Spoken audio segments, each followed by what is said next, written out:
Using a Deezer gift card is a simple process that allows you to enjoy music streaming services. Follow these steps to redeem your gift card and start listening. Step 1. Visit the Deezer website or app. Go to the Deezer website or open the Deezer app on your device. Make sure you are logged into your account or create a new account if you don't have one.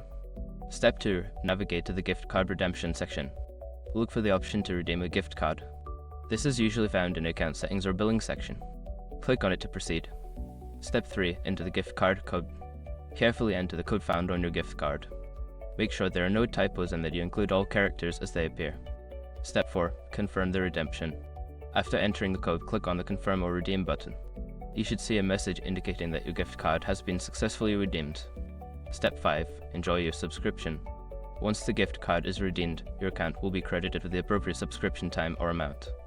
You can now enjoy all the music and features available on Deezer. Now you are ready to explore and enjoy your music streaming experience with Deezer. Happy listening!